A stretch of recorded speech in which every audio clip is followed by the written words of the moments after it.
بسم الله الرحمن الرحيم. أهلا بحضراتكم، يا رب تكونوا بخير وصحة وسعادة وقوة إيمان.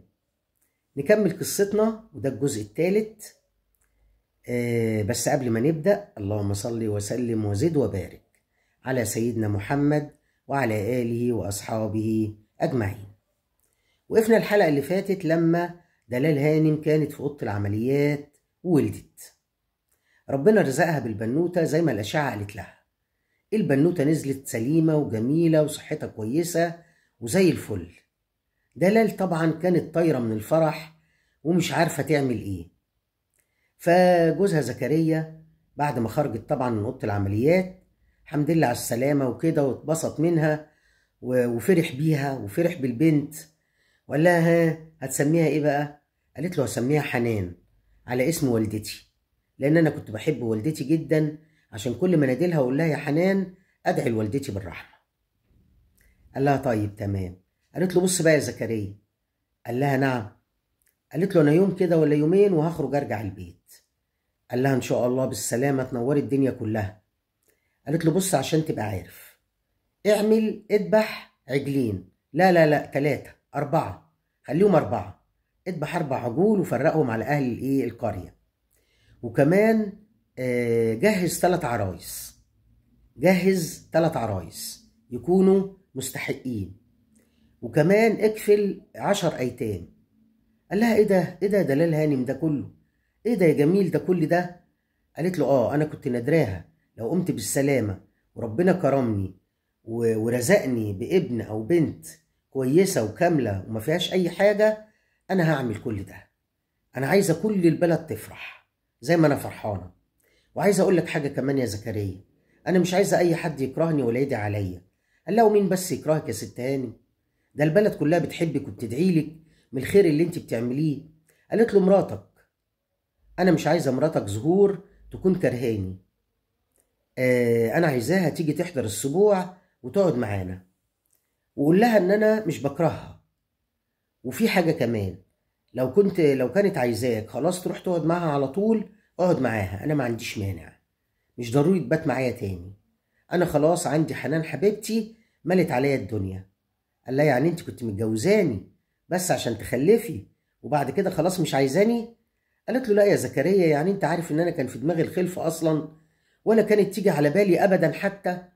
قال لها ما انت اللي بتقول اهو. قالت له لا انا بس عشان عايزه زهور ما تبقاش زعلانه مني ولا تدعي عليا.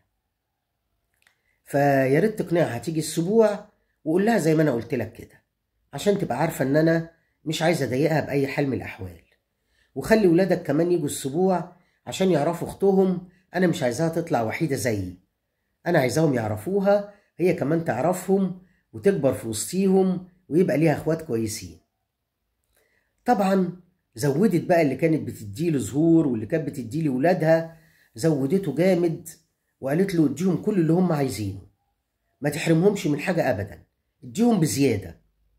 وبقت تديهم بزياده كتير كتير كتير، لدرجه زهور ما بقتش مصدقه، بس برضه متضايقه ومتغاظه، وتقول دلوقتي هي جابت اللي يورثها، انا وولادي طلعنا من المولد بلا حمص. وكانت برضه دماغها بتفكر في الحاجات دي.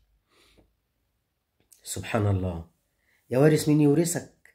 حد عارف عمر مين قبل مين؟ فيها حاجه صفيه، في حاجات كتير ومفارقات كتير هتعلمنا حاجات كتير. سبحان الله. المهم نكمل قصتنا وانتوا تعرفوا كل ده. فراح بقى زكريا طبعا اول ما اطمن عليها وروحها البيت، كان فات كده يجي 3 ايام من الاسبوع بتاع زهور، وزهور عماله تهري بقى وتنكت وتتنطط، ما جاش. بعد ما روح دلال البيت راح لزهور بيتها، وقال اول ما شافته بقى سلام عليك، وقالت له سلام ايه وكلام ايه، انت كل ده عندها؟ انت خلاص بقيت تحب تقعد عندها؟ احنا ما بقاش لينا لازمه، لا انا ولا عيالك. وقعدت تزعق له. قال لها يا ست اسمعي بس، هو انا بمزاجي؟ يعني ما احنا متجوزين بقالنا كذا سنه اهو، انا في مره اتاخرت عليكي؟ قالت له امال ايه اللي حصل؟ قال لها دلال تعبانه جامد. قالت له ايه خلاص هتموت يعني؟ الحمد لله هنخلص.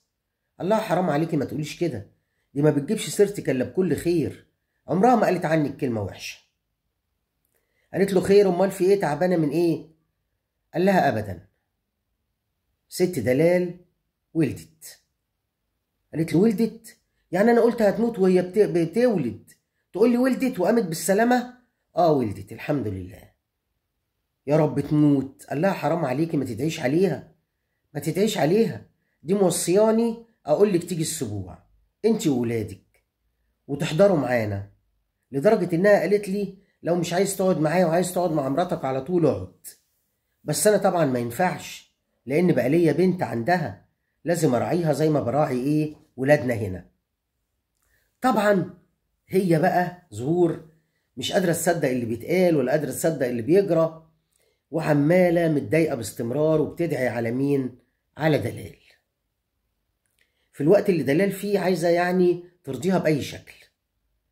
المهم فضل زكريا يتحايل عليها ويقنعها ان هي تيجي تحضر السبوع، لحد فعلا ما جابت عيالها وجت حضرت الايه؟ السبوع.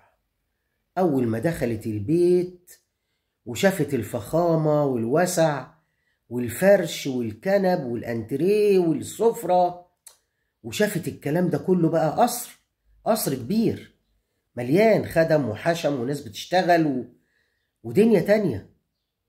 قعدت تبص كده وتقول صحيح اللي ما شافش الذهب فرح بالفضة. هي قاعدة في كل ده وهو عمال يقول لي بقينا أحسن بقينا أحسن، وإحنا قاعدين في حتة بيت.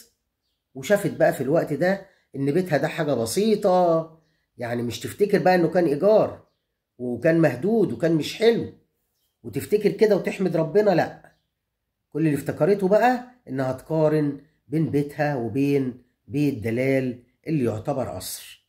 مفيش طبعا وجه مقارنة خالص. المهم الناس فرحانة ومبسوطة لأن طبعا أكل كتير وذبايح وحاجات كتير والبلد كلها بتاكل والسبوع مليان. هي كل ده مش في دماغها، هي في دماغها ازاي تخلي جوزها ليها ودلال دي ما تكونش موجودة والبيت ده يبقى ليها. أنا لازم أعيش في البيت ده أنا وعيالي، مش اللي تعيش في دلال. ازاي مش ازاي، هو ده اللي كان مسيطر على تفكيرها وعلى دماغها. اتفضلوا ميه. طبعا ما بقتش عارفه تعمل ايه.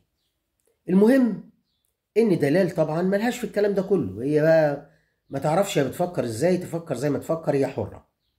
لكن دلال كانت بتعاملها هي كويس وعماله تقول لها انت اتصرفي، انت السبوع بتاع بنتك وتصرفي زي ما انت عايزه، البيت بيتك واعملي اللي انت عايزاه، انت صاحبه البيت. على اساس زهور تهدى كده وتبقى حلوه. وفعلا زهور قعدت تتصرف في البيت كله وتعمل ده وتعمل ده وتعمل ده وتتصرف في السبوع وتدي الناس اوامر، لكن برضه مش هاديه ولا راضيه. ولادها كانوا مبسوطين جدا. ودلال بقى كانت دايما تقول لزكريا خلي الولاد يجوا يقعدوا مع البنت، ده بعد السبوع ما خلص وبعد الدنيا ما خلصت وروحوا كله تمام. بقت تخلي زكريا دايما يجيب ولادها يقعدوا مع مين؟ مع بنتها حنان. يوم في يوم سنة في سنة حنان بتكبر، حنان بتكبر. طيب واسمها ايه دي وزهور؟ زهور كل اللي بيجرى ده مضايقها مش عاجبها. المهم العيال ولاد زكريا حبوا دلال جدا، لانهم لما بيروحوا عندها بتديهم حلويات وتديهم العاب وتديهم هدوم جايبها لهم وتديهم كل حاجه، فبقوا يحبوا يروحوا عندها وبيروحوا عندها كتير. زهور لما اتضايقت تعمل ايه؟ قالت لجوزها انا عايزه فلوس انزل اجيب هدوم لعيالي. قالت انا لازم اجيب لهم بقى لبس اكتر من اللي هي بتديهولهم ده. قال لها طب اجي معاكي؟ قالت له لا انا هروح انا وهم. راح مديها فلوس، قالت له قليله، راح مديها تاني. عايزه تاني؟ قالت له لا كفايه. راحت واخده عيالها هم الثلاثه ونزلت عشان تجيب هدوم. طبعا في القريه عندهم ما كانش فيه هدوم كفايه، فكان اللي بيحب يجيب هدوم حلوه كان بينزل المركز. خدتهم ونزلت فين؟ المركز، تشتري هدوم لولادها. اشترت كل الهدوم ومشيوا وتفسحوا وتغدوا في المركز، وقعدت تقعدهم في جنينة. المهم قضوا اليوم جميل جدا جدا جدا. وجابت لهم هدوم على هدوم. لحد ما جت مروحة بقى كان خلاص الليل جه. القرى بقى بالليل بعد ما وصلت قريتهم بياخدوا عربية توصلهم عند البيوت. العربيات دي كانت عربيات من النص نقل اللي بيتعمل لها انتوا عارفين مش خيمة بقى، قماش على ظهر العربية كده عشان الناس تركب وتبقى ايه متدارية من الشمس ومن الهواء، وتقعد على دكتين كده. يعني عربيات مش مظبوطة قوي وما تصلحش قوي لان الناس تركب فيها. بس هي دي العربيات اللي كانت موجودة في القرى عشان تنقل الناس من عند المكان اللي بينزلوا منه او العربية اللي بتنزلهم اللي جاية من المركز لحد جوه البلد جوه القرية. فركبت هي وولادها في العربية عشان يروحوا. زكريا بقى مستنيهم، شوية اتأخروا وشوية اتأخروا وشوية اتأخروا، مفيش تليفونات معاها. المهم راح سأل فين؟ عند بيت أهلها. قال يمكن جات وراحت ايه عند بيت أهلها. راح أبوها قال له لا يا ابني ما جاتش، هتيجي ليه؟ هي لو جات من المركز بعيالها هتروح على بيتها. قال له أصل هي مش في البيت فقلت يمكن عندكم. قال له لا مش عندنا. قال له طيب ماشي. زكريا مشي وعمال مش عارف يعمل ايه وتفكيره عمال يجيب ويودي. اتأخروا ليه؟ لقى واحد من القرية قريبه عمال يجري وينادي عليه، يا زكريا يا زكريا. قال له ايوه في ايه؟ قال له في عربية جاية من المركز، عربية نقلت الناس اللي جاية من المركز وقعت في الترعة، وانت عارف ان الانقاذ بيجي بعد وقت طويل ومش عارفين تقريبا فيها مراتك وعيالك. راح اتخض وجري والناس كلها جريت على العربية عشان تشوف أهلهم اللي كانوا جايين من المركز. قعد يدور على مراته وعياله ما لقاش غير عيل واحد بس. طب والولدين والبنت والولد والأم توفوا. يا سبحان الله، زهور توفت ودلال عايشة وخلفت. يا سبحان الله. عشان كده بقول لكم محدش عارف يا وارث مين يورثك. ماتت زهور وماتت بنتها وابنها وفضل ولد واحد. الولد ده كان اسمه سيف. طبعا زكريا ما كانش قادر يمسك نفسه وكان حزين ومتضايق، وطبعا عمل الواجب ووداهم لمسواهم الأخير وكل ده، وروح عند دلال بقى وهو منهار. قعدت طبعا دلال تواسيه وتصبره، ومعلش أنا عارفة إن أنت كنت بتحبهم، بس ما تنساش إن لسه في سيف ابنك لازم تاخد بالك منه. هو فين؟ قال لها عند جده. قالت له لا هاته يعيش معانا هنا، ما ينفعش يعيش في حتة تانية، يعني خسر أمه وخسر إخواته وهيعيش بعيد عنك. لا هاته وأنا هبقى ليه أم. طبعا يعني بس إيديها مش بس راسها، وقال لها ربنا يديك الصحة ويبارك لك في بنتك. أنا بصراحة مش عارف من غيرك كنت عملت إيه، أنت إنسانة كويسة وطيبة وخلوقة وكريمة. وقعد طبعا يشكر فيها على قد ما يقدر. راح جاب ابنه سيف وقعد معاهم في البيت. بقى سيف وحنان وزكريا ودلال عايشين مع بعض هما الأربعة. وكانت دلال بتعامل سيف زي ابنها بالظبط، واخدة بالها منه وعايشة معاه، وعايشين كلهم سوا سنة في سنة في سنة، والدنيا ماشية. وهو عايش معاهم بيشتغل مع أبوه وبياخد باله من الأرض ومن المطحن ومن أملاك دلال، لحد ما الدنيا مشيت وسنة في سنة لحد ما زكريا كبر. دلال بتكبر وزكريا بيكبر وسيف بيكبر وحنان بتكبر، كله بيكبر. ولكن زكريا عاية كبير. لا حول ولا قوة إلا بالله. هو إيه اللي هيحصل؟ اللي هيحصل غريب جدا جدا جدا، هنعرفه الحلقة اللي جاية. مرض زكريا كان كبير وهيعمل نتائج كتير، وهنعرف النتائج دي الحلقة الجاية إن شاء الله. استنوني الحلقة اللي جاية. سلام.